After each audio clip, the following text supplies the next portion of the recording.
নমস্কার, আমি সুদীপসা। গল্পের ঠিক চ্যানেলে আপনাদের সকলকে স্বাগত। আজ শোনাবো একটু অন্য ধরনের একটি কাহিনী, সুপারন্যাচারাল বা অতিপ্রাকৃত এক কাহিনী। আপনারা সকলেই হয়তো অল্প বিস্তর জানেন যে ভারতে তথা আমাদের পশ্চিমবঙ্গের মধ্যেও এমন অনেক জায়গা বা ইমারত আছে যাদের সাথে ভৌতিক বা হন্টেড শব্দটি যুক্ত হয়ে গেছে। যেমন কলকাতার হেস্টিংস ভবন, জাতীয় গ্রন্থাগার, রাইটার্স বিল্ডিং, পার্ক স্ট্রিটের কবরস্থান, নিমতলা মহাশ্মশান, পুরনো আকাশবাণী ভবন, পুতুল বাড়ি ইত্যাদি। কিন্তু আজ আমি যে গল্পটি বলতে চলেছি সেটি সমগ্র ভারতের একটি বিতর্কিত ভৌতিক স্থান। সেটি হল রাজস্থানের আলওয়ার জেলায় অবস্থিত ভানগড়ের কেল্লা। প্রথমে জেনে নেওয়া যাক এই কেল্লাটি পরিদর্শন করতে গেলে কিভাবে যেতে হবে। রাজস্থানের জয়পুর থেকে কেল্লাটির দূরত্ব হচ্ছে ৮৩ কিলোমিটার বা ৮৩ কিলোমিটার। জয়পুর থেকে দৌসা হয়ে ভানগড় যাওয়া যায়। কেল্লাটির চারপাশে যে গ্রামটি আছে তার নাম গোলাকাবাস। জেলার নাম আগেই বলেছি আলওয়ার। তবে এই স্থানে যাওয়ার ক্ষেত্রে স্বয়ং সরকারের তরফ থেকে কিছু বিধিনিষেধ জারি করা রয়েছে। কেল্লার প্রবেশদ্বারের পাশে সরকারের পক্ষ থেকে একটি বোর্ডে লেখা রয়েছে, সূর্যোদয়ের পূর্বে এবং সূর্যাস্তের পরে কোনো ব্যক্তি ওই কেল্লার ভেতরে প্রবেশ করতে পারবেন না। এর থেকে স্বভাবতই সাধারণ মানুষের মনে প্রশ্ন জাগে, তাহলে এই বিজ্ঞপ্তির মাধ্যমে সরকারও কি পরোক্ষভাবে ভানগড় কেল্লার ভৌতিক হওয়ার পক্ষেই মত প্রকাশ করছেন? বিভিন্ন news channel, Indian paranormal society, এমনকি কিছু ইউটিউবারও এই কেল্লা নিয়ে রিসার্চ করার চেষ্টা করেছেন। প্যারানর্মাল সোসাইটির সদস্যরা তো অনেক উন্নত আধুনিক যন্ত্রপাতি, K2 মিটার ইত্যাদি নিয়েও সেখানে রিসার্চ করেছেন। সূর্যালোকের মধ্যে তারা তেমন কিছু পাননি। কিন্তু যেহেতু সন্ধ্যের পরে ওই কেল্লার ভেতরে যাওয়ার সরকারি নিষেধাজ্ঞা রয়েছে, তাই কেউই সূর্যাস্তের পরে ওই কেল্লার কি চেহারা হয় তা স্বচক্ষে দেখতে পারেননি।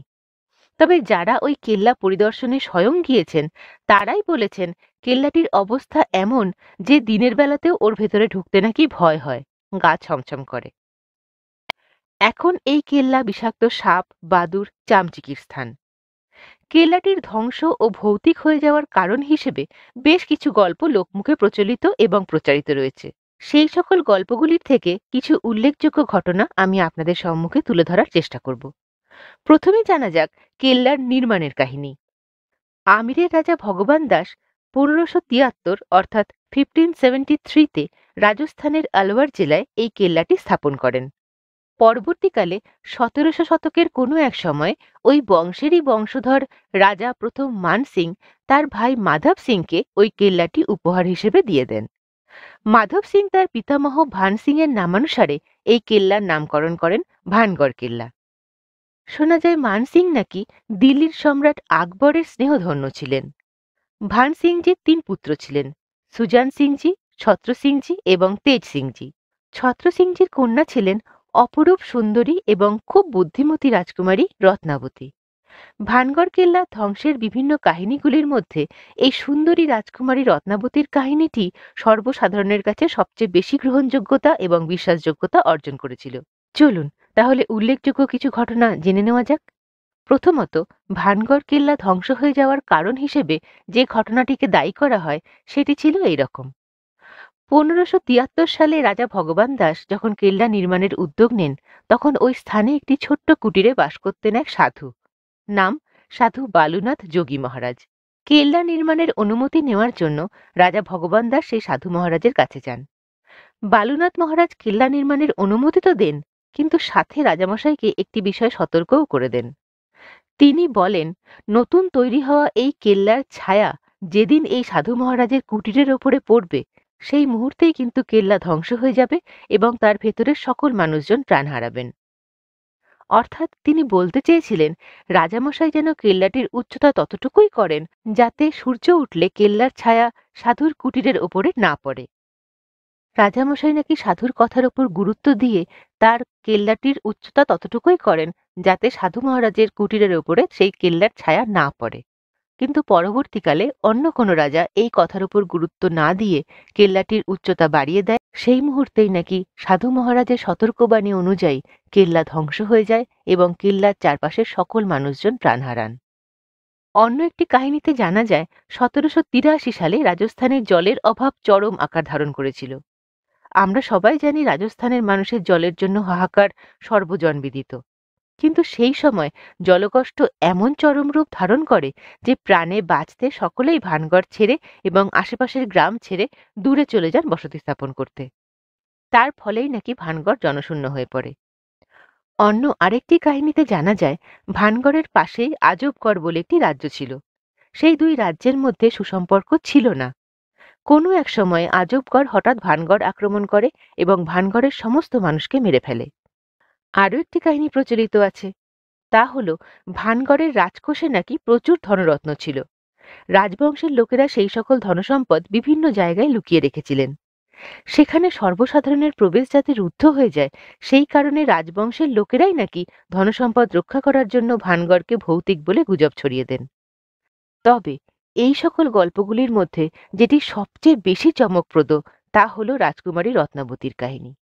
এই রাজকুমারী রত্নাবতীর প্রতিকৃতি রাখা একটি মন্দিরও নাকি এই কেল্লার মধ্যে আজও রয়েছে। ঘটনাটি ছিল এরকম। আমরা আগেই জেনেছি ভান সিংজির পুত্র ছত্র সিংজির কন্যা ছিলেন অপরূপ সুন্দরী এবং খুব বুদ্ধিমতী রাজকুমারী রত্নাবতী। তার সৌন্দর্যের কাহিনী লোকমুখে দেশে বিদেশে ছড়িয়ে পড়েছিল। বিভিন্ন দেশের রাজারা এবং বিবাহযোগ্য রাজপুত্ররাও রাজকুমারী রত্নাবতীকে স্ত্রী হিসেবে পাওয়ার স্বপ্ন দেখতেন। ভানগড়েই বাস করত একজন তান্ত্রিক, নাম ছিল সিন্ধু খেরা। এই তান্ত্রিকও নাকি রাজকুমারীকে বিবাহ করার স্বপ্ন দেখত। রাজকুমারী কখন কি করেন, কখন কার সঙ্গে কোথায় যান, সব খবরই নাকি এই তান্ত্রিক রাখত। সুবিশাল এই ভানগড় কেল্লাটিকে শত্রুর হাত থেকে রক্ষা করার জন্য কেল্লার চারপাশে 3টি দফায় প্রাচীর রচিত ছিল। সর্বশেষ অর্থাৎ 3 নম্বর প্রাচীরের বাইরে ছিল সর্বসাধারণের বসবাসের স্থান। প্রাচীরের অভ্যন্তরে একটি বিশেষ ব্যবস্থা ছিল। রাজপরিবার বা কেল্লার মানুষজনদের প্রয়োজনীয় মূল্যবান সামগ্রী নিয়ে কেল্লার ভিতরেই একটি বাজার স্থাপিত ছিল। বাজারটির নাম ছিল জহুরি বাজার। এই বাজারে ছোট ছোট দোকানে বিভিন্ন মূল্যবান সামগ্রী যেমন প্রসাধনী, অলঙ্কারাদি, রত্ন, সুগন্ধি আতর, বিভিন্ন মূল্যবান মূর্তি ইত্যাদি বিক্রি করা হতো। আজও এই বাজারের কিছু কিছু নিদর্শন দেখতে পাওয়া যায়। ছোট ছোট দোকানগুলির কিছু দেওয়াল আজও রয়ে গেছে। কিছু দোকান ছিল আবার দ্বিতল বিশিষ্ট, যাতায়াতের জন্য সিঁড়িও ছিল। সেই সকল সিঁড়ির দেখা কিন্তু আজও পাওয়া যায়। যাই হোক, গল্পে ফিরে আসি। একদিন রাজকুমারী রত্নাবতী নাকি নিজের দাসীদের নিয়ে এই জহুরি বাজারে যান কিছু প্রসাধন সামগ্রী এবং সুগন্ধি আতর ক্রয় করার জন্য। যেভাবেই হোক সেই খবরটি পৌঁছে যায় তান্ত্রিক সিন্ধু খেরার কানে। ফলে সেও সেই দোকানের সামনে এসে উপস্থিত হয়। নিজের সামনে সচক্ষে রাজকুমারীর রূপ দেখে তান্ত্রিকের মন উদ্বেলিত হয়ে ওঠে। যেভাবেই হোক রাজকুমারীকে সে লাভ করার জন্য মরিয়া হয়ে ওঠে। কথায় বলে দুষ্টের কুবুদ্ধির অভাব হয় না। তান্ত্রিক সিন্ধু খেরা তখন ওই দোকান থেকে আতরের একটি ছোট্ট বোতল সংগ্রহ করে এবং সেই আতরটিকে বশীকরণ মন্ত্রে মন্ত্রপুত করে। তান্ত্রিকের অভিপ্রায় ছিল এই বশীকরণ মন্ত্রপুত আতরটিকে যখনই রাজকুমারী ব্যবহার করবেন সেই মুহূর্তেই রাজকুমারীর মন আকৃষ্ট হবে তান্ত্রিকের প্রতি এবং মন্ত্রপুত আতরের বোতলটি রাজকুমারীর সংগৃহীত বোতলগুলির মধ্যে রেখে দেয়। সৌভাগ্যবশত তান্ত্রিকের এই সকল কার্যকলাপ দেখে ফেলে রাজকুমারীরই এক দাসী। সেই রাজকুমারীকে সবকিছু বলে দেয়। রাজকুমারী ছিলেন বুদ্ধিমতী। তিনি সঙ্গে সঙ্গে তান্ত্রিকের অভিসন্ধি বুঝতে পেরে যান এবং সেই বিশেষ আতরের বোতলটিকে বের করে পাশেই পড়ে থাকা একটি বড় পাথরের ওপরে সজোরে নিক্ষেপ করেন। সঙ্গে সঙ্গে বোতলটি চূর্ণ বিচূর্ণ হয়ে যায় এবং মন্ত্রপুত আতরটি পাথরের সর্বত্র লেগে যায়। তান্ত্রিকের বশীকরণ মন্ত্রের এমন ক্ষমতা ছিল যে পাথরটিও তখন তান্ত্রিকের প্রতি আকর্ষিত হয় এবং তার দিকে গড়াতে শুরু করে।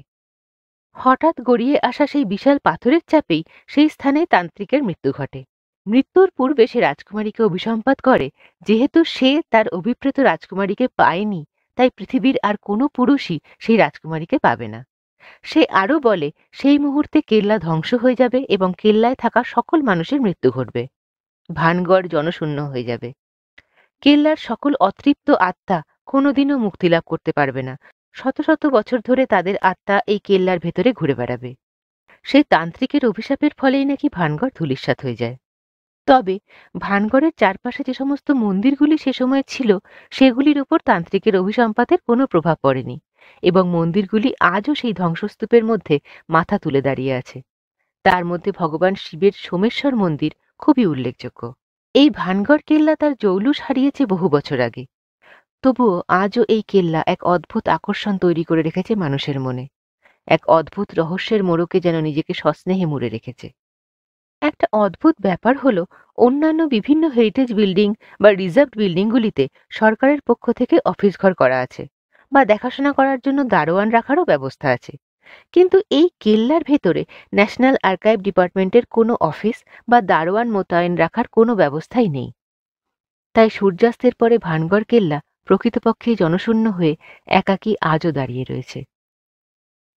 যদি আপনাদের মধ্যে কেউ এই কেল্লাটি সম্বন্ধে আরও কোনো তথ্য জানেন, তাহলে দয়া করে কমেন্টের মাধ্যমে জানাবেন। পর্বটি শোনার জন্য অনেক ধন্যবাদ।